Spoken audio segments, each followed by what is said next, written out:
práctica de la oración. Estuvimos viendo un acróstico, ¿se acuerdan? Que son 4 letras. A ver si se acuerdan. A, C, A, S. ACAS. A, ¿qué significa la A? Adoración. La C, confesión. La otra A, agradecimiento. Y la S, súplica. Bien, quería ver si se acordaban porque ahí está. Son las prioridades de la oración. Lo ideal es que cada oración tenga cada una de estas partes, porque fue en base a la oración de Jesús, del Padre Nuestro.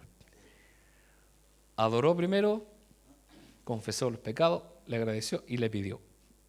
La súplica lo podemos decir como las peticiones. Si se da cuenta, nuestras peticiones deben ir al último. Pero ¿qué es lo que hacemos? Señor, te pido que esto, amén. Partimos al revés. Entonces, la semana antes pasada estuvimos viendo la adoración. Y hoy vamos a ver lo que está marcadito ahí, confesión. Vamos a ver la confesión. Y ustedes saben lo que es confesar. Es decirle a Dios lo que hemos hecho mal. Y habíamos hablado de que la confesión primero es a Dios. Pero si hemos dañado a una persona, esa confesión debe ser dirigida a esa persona para que haya perdón de los pecados. Dice la Biblia, confesaos vuestras faltas unos a otros y oraos también. Debemos orar para que sean sanados. Y ahí viene la famosa frase que dice, la oración eficaz del justo puede mucho. O sea, es importante la confesión. ¿Qué quiere decir la confesión? Decirle a Dios en lo que hemos fallado y no dar vueltas, no decir, Jesús, tú sabes lo que yo hice y perdónalo. Debemos decirle lo que hicimos, porque como lo habíamos hablado, suena muy feo cuando lo decimos en la oración. Y eso nos va a hacer evitar hacerlo.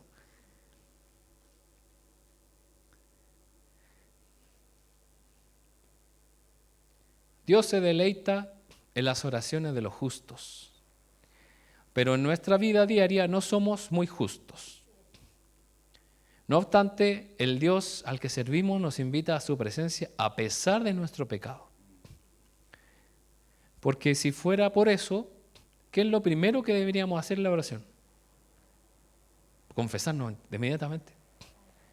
Pero ¿sabe por qué no lo hacemos inmediatamente? Porque Dios ya nos permite y nos da el privilegio de entrar a su presencia, sin antes nosotros pedirles perdón. Porque ¿qué es lo que debemos hacer primero? Adorarlo. Y Él nos permite entrar a su presencia, a pesar de nuestro pecado. La confesión debería ser una actividad diaria para el cristiano. Todos los días debemos pedirle perdón a Dios. Todos los días. Y debemos confesar nuestros pecados. Porque usted cree que hay algún cristiano que pueda decir a conciencia, Dios, te doy las gracias porque hoy día no pequé. ¿Puede un cristiano a conciencia decir eso? No. Porque todos pecamos. A cada momento hacemos las cosas que nosotros queremos. Por eso debería ser una actividad diaria, cuyo peregrinaje entero se caracteriza por el espíritu de arrepentimiento. Todos estamos en un proceso de crecimiento y debemos pedirle perdón al Señor por nuestros pecados y evitar seguir haciendo eso. Y todo es un proceso de aprendizaje. Las amistades, las relaciones de unos con otros, el hecho de estar en una iglesia, el hecho de participar en una iglesia a nosotros nos hace pulirnos, porque hay personas que no nos caen muy bien. Unos más que otros se caen bien, otros no se caen tan bien, pero en eso está la gracia y por eso Dios puso a su iglesia. Y ahí van a haber faltas. Donde hay seres humanos, sea donde sea, ¿qué es lo que va a haber? Pecado. Y donde hay pecado, ¿qué es lo que va a haber? Conflictos, dificultades. Entonces, ¿no cree usted, hermano, que por cambiarse de trabajo van a eliminarse los problemas? Como se dice, usted está cambiando unos problemas por otros. Por eso no es la solución a veces cambiarse de iglesia porque tuvo un drama. Porque no puede ser que por cualquier cosita, porque en otro lado va a pillar algo peor o no sé, y así. Porque donde hay seres humanos hay pecado. El motivo principal por el que la confesión debe hacerse a diario es que nuestros pecados contra la ley divina los cometemos a diario. Todos los días cometemos pecados. Por lo tanto, todos los días debemos pedirle al Señor perdón. Cuando ustedes lo asimilan en su oración, todos los días pedirle perdón al Señor, no cuesta tanto. El problema está cuando decimos, Señor, perdóname si he pecado, si es que he caído. Y usted se acuerda que había un hombre en la Biblia llamado Job, que él le pedía perdón a Dios, no solamente por él, sino por sus hijos. Porque él dice, seguramente han pecado contra Dios. No dice, si es que pecaron contra Dios, por si acaso envío esta ofrenda. Porque él conocía a sus hijos, que andaba de fiesta en fiesta. Y generalmente pasa eso. A las personas que se les dan muchas regalías, generalmente la generación que sigue no es, podríamos decir, muy disciplinada o busca mucho al Señor. Pastores que yo conozco que surgieron de muy abajo, llegaron a un lugar donde son muy bendecidos, increíblemente sus hijos no sirven al Señor y son profesionales. O apenas pueden, se van. Se independizan, se van de la casa y no se supo más de. Y ahora el gran problema, y que ellos lo dicen, ¿qué va a pasar con la iglesia cuando ellos se vayan? Va a tener que quedar un hermano, un diácono, porque ya su familia recibió mucha regalía. ¿Y qué es lo que hizo? No quiero. Todos nosotros debemos pedirle perdón al Señor todos los días porque caemos, pecamos. Hacemos cosas que no debemos hacer y dejamos de hacer las cosas que Dios nos ordena que hagamos. Entonces, usted sabe todas las cosas que usted no debería hacer, pero que hace. Pablo también lo dice. Lo que no quiero hacer, eso hago, porque mi cuerpo me lo pide o yo lo quiero hacer. Como por ejemplo, llegar a un lugar y decir, no sabéis nada. Y todo, ¿cierto? Se va. Y a mí me gusta decir, nada, no pasó nada. ¿Qué pasó? Nada. Por eso no sabéis nada, porque no pasó nada. Y todos me dicen, yo pensé que me traía ahí una copucha. Me dice, no pasó nada. Y también dejamos de hacer las cosas que Dios nos ordena que hagamos. Como por ejemplo, orar, confesar nuestros pecados a Dios, arreglar problemas con personas que tenemos que arreglar y que evitamos. Y un escritor cristiano habla acerca de su matrimonio y él dice que ellos tomaron la decisión, como él con su esposa, de que cada problema que tengan lo iban a hablar cuanto antes posible y lo más directamente posible. Y quedaron entre los dos de no enojarse por decirse las cosas que... Y dice que le ha llevado buenos resultados. Ahora la idea es que sea de ambos y no uno que le tire todo el rato al otro que quiere evitar, sino que debe ser un acuerdo. Y esto es relacionado también a la palabra, porque entre antes nos acerquemos a Dios y le pedamos perdón, mejor. ¿Qué otra cosa no estamos haciendo y debemos hacer? Muchas veces venir a la casa del Señor. También adorar a Dios en cualquier lugar donde nos encontremos. Hablarle a otros de Cristo, cosas que debemos hacer y no lo hacemos. Y no se trata, hermano, de que usted se ponga a predicar, ponga un púlpito ahí sino de decirle, yo amo al Señor, yo sigo al Señor, y yo por gracia del Señor estoy aquí. Y el Señor le puede dar sabiduría para saber cómo hacerlo y que no salga cliché, que no salga algo cursi o que raro lo que hizo. Y el Señor nos puede dar creatividad. Puede ser una nota, puede ser un mensaje de texto, ahora tenemos redes sociales, un WhatsApp. De alguna manera que el Señor se refleje en nuestras vidas. La confesión y la reforma. Uno de los principales sacramentos que estaba en el ojo de la reforma, usted sabe, la reforma es el cambio que se hizo con la Iglesia Católica y de ahí nació la Iglesia Protestante, del cual venimos nosotros, pero nosotros igual seguimos diciendo que somos la verdadera Iglesia que estableció Cristo. Y era el de la penitencia. Usted sabe que la Iglesia Católica instauró la penitencia. No es que los niños lo inventaron para hacer juegos y el que pierde se gana una penitencia. Saltar como rana, mientras los otros le van tirando cosas. Fue visto por los protestantes como algo muy negativo la penitencia. Bueno, usted ve en la imagen un sacerdote en un confesionario. Las personas iban, se confesaban al sacerdote y él le decía lo que tenían que hacer para sacarse esa culpa. ¿Cuánta información manejaban los curas de los pueblos?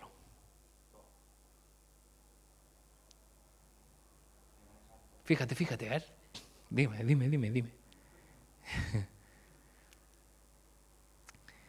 Fue el típico caso de sobrereacción. Estamos hablando de los evangélicos, de los protestantes, de arrancar el trigo junto con la maleza. Los reformadores no pretendían eliminar el arrepentimiento y la confesión, sino la forma en que éstas se practicaban ordenadas por la Iglesia Católica. La Biblia, podríamos decir, ¿es bíblica la confesión y el arrepentimiento? Sí. ¿Son prácticas que deben llevar al cristiano? Sí. ¿Qué pasó? Hubo un mal uso por la Iglesia Católica, por lo tanto muchos cristianos, ¿confesarse? ¿La confesión? No, eso no va. ¿Cómo yo me voy a ir a confesar al pastor? No, nadie ha dicho que le haya confesado al pastor. Tranquilo. Debemos confesarnos primeramente delante de Dios. Y Jesús dice, si tú tienes un problema con tu hermano, ve y háblalo con él en privado. Y después, si no te oye, lleva testigos. Y si ya no quiere decir, llévalo a la iglesia. No quiere decir que en una reunión general, por si acaso, ponga al hermano frente a todos, apedréelo porque no me quiere obedecer. No se trata de eso. A la iglesia se refiere a las autoridades, a los pastores, a los líderes. Y en ese caso, la reforma quiso arrancar esta práctica del confesionario con este sacerdote, pero finalmente provocaron como algo negativo frente a esta posición. El sacramento de la penitencia católica contiene varios elementos. La confesión verbal. Ellos tenían que decirle a la persona que tenían que decir verbalmente, he pecado con esto. También la absolución sacerdotal. ¿Quién traía el perdón de ese pecado? El sacerdote católico. Y además, obras de satisfacción, que son tareas rutinarias como decir tantos Ave Marías o Padre Nuestros, o hacer actos más rigurosos como méritos congruentes. Las personas que fueron católicas les tocó hacer tanto Ave María y tanto Padre Nuestro. ¿Era muy complicado? Yo encuentro que una tarea súper fácil, ¿o no? Bueno, no sé cuán larga es la Ave María. Ave María purísima, llena de gracia, y hasta ahí no me llego, no sé qué más. No era tanta memoria entonces. ¿Y eso había que hacerlo frente al sacerdote o en la casa o en cualquier otro lugar? Ah, en una imagen, ya. Bueno, ahí nos está ilustrando nuestra mamá católica, pastora. Ex pastora católica, no. Bueno, mi madre tiene una foto con la primera comunión. Y nosotros éramos chicos y le decíamos, mamá, ¿cuándo te casaste ahí? Y era la primera comunión. Entonces, habla de otras cosas rigurosas como méritos congruentes. son como algunas mandas, algunas cosas que la gente hace, sacrificio. Y ahora nos va a tocar ver por la televisión lo que hace mucha gente caminando a los Vázquez. Y salía un sacerdote hoy día en la noticia, ¿cierto? No es necesario que vengan todos, hágalo en su casa. En serio, eso decía. Entendemos que la gente no pueda llegar, como diciendo, ya, cálmense. Pero ahí vemos cómo gente hace cosas que el Señor nunca pidió que hicieran. Y como uno dice, si supieran que eso no le agrada al Señor. Y esperemos que sean iluminados por el Señor en algún momento. Porque si no, hermano, entre más grande el pecado, más grande la ida, ¿cierto?, de rodillas para allá, ¿no? Entonces todo eso debe ser terrible. Y obviamente con la reforma que también se eliminó las indulgencias. La indulgencia era un documento que emitía el sacerdote donde usted pagaba para recibir perdón de pecados. Y ahí la iglesia se hacía millonaria, obviamente, porque todos cometían pecados.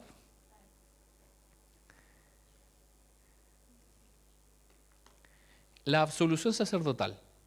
La Iglesia Católica Romana siempre ha enseñado que las palabras sacerdotales, te absolvo, son en latín, que significa te absuelvo, reciben su fuerza de la promesa de Jesús a la Iglesia de que todo lo que ates en la tierra será atado en los cielos y todo lo que desates en la tierra será desatado en los cielos.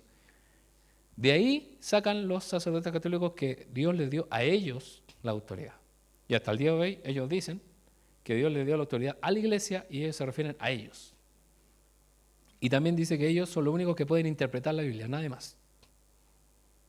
Por eso ellos se enojan cuando los cristianos mandamos a la gente a leer la palabra y a que pueda interpretarla y aprender. Obviamente que tiene que ser guiado. Pero ellos dicen no. Nosotros tenemos nuestra forma de... Y ahí es donde ellos tienen sus enseñanzas, sus doctrinas.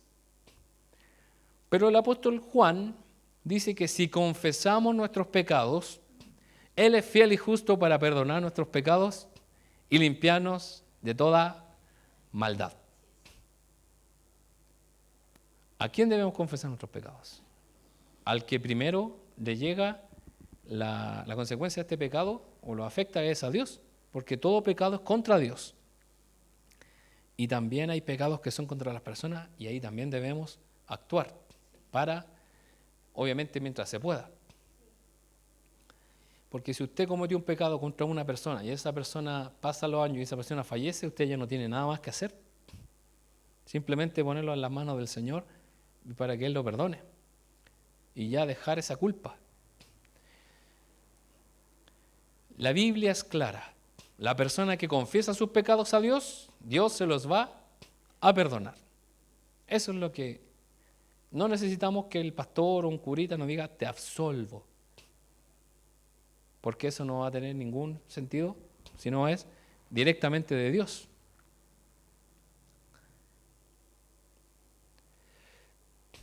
Y esto es muy interesante. Hay dos tipos de arrepentimiento. Usted, no sé si los conocía, pero una es la atrición y la contrición. La atrición es un arrepentimiento falso, que nunca nos hace aptos para el perdón. Es motivado estrictamente por el miedo al castigo. El pecador confiesa sus pecados a Dios no por una genuina compunción, sino por el deseo de asegurar un boleto de salida del infierno. ¿Se han fijado esas personas que cuando las pillan con las manos en la masa? Perdón, sí, la embarré, me equivoqué. Perdón. ¿Es un arrepentimiento genuino? No, porque usted le da la espalda y se transforman totalmente. Son como aquellos niños que son, ¿cierto?, encontrados haciendo una maldad. Le piden perdón a los padres llorando para que no los castiguen, pero finalmente, si no los castigan, se pueden reír o burlar después porque fue un miedo del momento. Pero ¿qué es la contrición? es la genuina compunción. ¿Qué quiere decir? Una aflicción del corazón por haber ofendido a Dios. ¿Se acuerda de aquel publicano que se golpeaba el pecho y decía, he pecado? Mientras el otro, ¿cómo estaba? El fariseo, yo estoy muy bien en comparación a ese otro que está allá. Y el otro estaba, ¿por qué? Porque le dolía su pecado contra Dios. Aquí el pecador lamenta su pecado no por la pérdida de una recompensa o por la amenaza del juicio, sino porque ha dañado el honor de Dios. Y hay tantas personas que les falta entender esto, que dejan el nombre de Dios por el suelo y les da lo mismo. Pero realmente debemos tener ese temor de decir, ¿será que mi mal testimonio está afectando a Dios? ¿Será que lo que hice es usado por personas para decir, yo conozco a un cristiano, por eso no quiero, y que ese cristiano sea yo? Debemos arrepentirnos y pedirle perdón a Dios por las cosas que hemos hecho y que puedan hacer mal o daño a la iglesia o a personas que estén a nuestro alrededor. Y la Biblia habla y dice acerca de la contrición. Vamos a avanzar aquí. Aquí hay un ejemplo claro. El Salmo 51. Este es un pecador contrito. Este salmo lo compuso David tras cometer adulterio con Betsabé. David no se acercó a Dios con excusas. No le pidió a Dios que considerara las circunstancias que produjeron su pecado o la soledad de su posición en el gobierno. David no intentó minimizar la gravedad de su pecado en la presencia de Dios. No hubo intentos de autojustificarse, que son elementos tan característicos de las personas culpables. Es que entiéndeme un poco. Si tú hubieses estado en mi posición, también te hubieses caído. No necesariamente. A veces buscamos justificarnos. Es que tenía hambre. Por eso me comí tu pedazo de torta que dejaste en el refrigerador. Es que se iba a echar a perder. La otra vez ya se te echó a perder. Pero eres culpable. David tenía excusas para decir, me siento solo en este palacio. No hay ninguna mujer que me haga compañía. ¿Podría decir eso? Pero podía haberlo dicho. Justo me asomé y estaba ella mostrándose. Es que ella lo hizo a propósito. Ella me llevó a pecar. O sea, ella hizo todo el movimiento para que llegara al palacio. Sí, seguro. No sé si usted se fijó de un detalle en ese relato, hermanos, cuando él se asoma por el balcón de su palacio y ve a Betsabé bañándose. ¿Por qué ella se estaba bañando? No con lo que hacemos todos los días nosotros. En la cultura judía ellos solamente se bañaban, las mujeres, en esa forma que ella lo estaba haciendo, porque había terminado el rito de purificación. Por lo tanto, podía acercarse a su esposo y podía tener su vida marital normalmente. Entonces, David no era una ducha diaria a la que se estaba llevando ella. Él dijo, está lista para su esposo, pero yo la quiero. Pero él pudo haber dicho, no, mirar para otro lado, o decir, tengo más esposas adentro que son muy hermosas y con esto el Señor me ha dado bendición, pero no. Siguió adelante con un plan que siguió hasta llegar a la muerte de un hombre inocente, de uno de los valientes de David, que era Urías, que está nombrado ahí dentro de los valientes de David, Urías el eteo o el hitita, y luego por la muerte de un bebé inocente, porque producto de esa relación, esta mujer Betsabé quedó embarazada y ella perdió el bebé. Y si ustedes ven en la imagen, vemos un David contrito por la imagen de un hombre que le quitó la única oveja que tenía. Que esa fue la parábola, claro, la historia que le contó el profeta Natán, para que él entendiera la maldad que hizo. ¿El corazón de David fue de atrición o de contrición? Sabemos por la palabra que fue de contrición. Y lo vemos en el Salmo 51. Vamos a leer estos pocos versículos. Del Salmo 51, 3 y 4 dice: pues reconozco mis rebeliones. ¿Qué está haciendo David? Reconociendo que ha caído. Día y noche me persiguen. Usted y yo hemos sentido la culpa. Contra ti, solo contra ti he pecado. He hecho lo que es malo ante tus ojos. Pero para el ojo humano salió todo bien, porque nadie se dio cuenta. O los que supieron le siguieron la corriente porque es el rey. Si usted, hermano, peca y le sale todo bien, salió toda la perfección, nadie se dio cuenta, no fue así. Dios ya lo sabe. Y en cualquier momento puede mandar a un profeta Natán a decirnos. Y es mejor arrepentirnos antes porque así nos evitamos la vergüenza. Porque dice la Biblia que nada de lo oculto no va a ser descubierto, no va a ser llevado a la luz. Toda esta gente que dice, vamos a robar de a poquito y nadie se va a dar cuenta.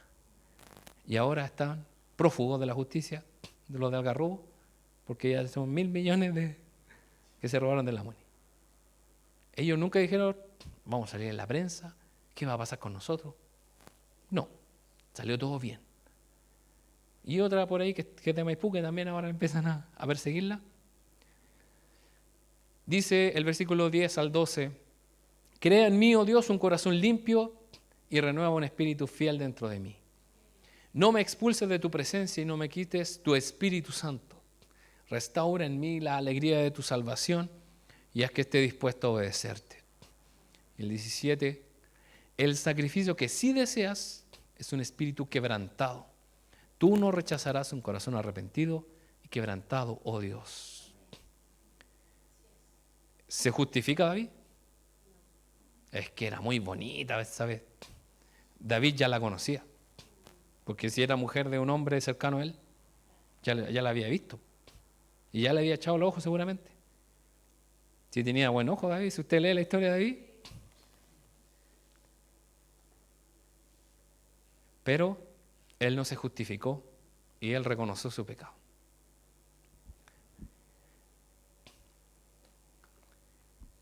El sacrificio perfecto. En el Antiguo Testamento los sacrificios apuntaban más allá de ellos.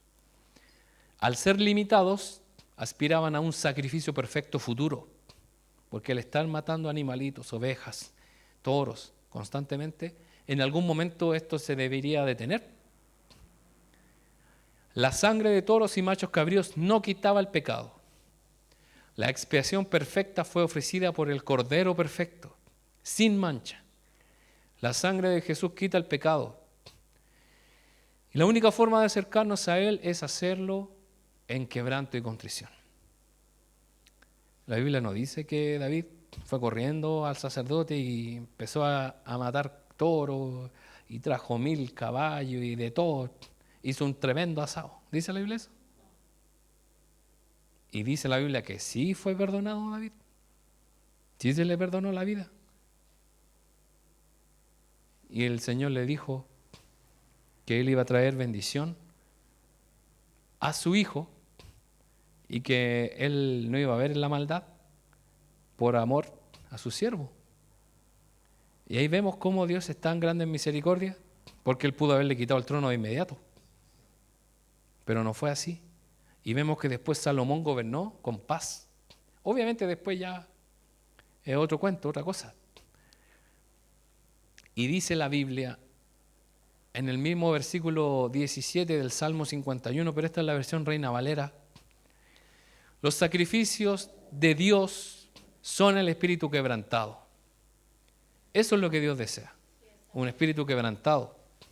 Al corazón contrito y humillado no despreciarás tú, oh Dios. Y Dios no despreció ese corazón de David, porque dice la Biblia que fue un hombre conforme al corazón de Dios. ¿Se da cuenta que el sacrificio que el Señor desea es ese? Confesar delante del Señor nuestro pecado, porque Él fue el sacrificio perfecto, que es Jesús. Y si acudimos a Él, dice Juan 1.12, 1 de Juan 1.12, Él nos perdonará.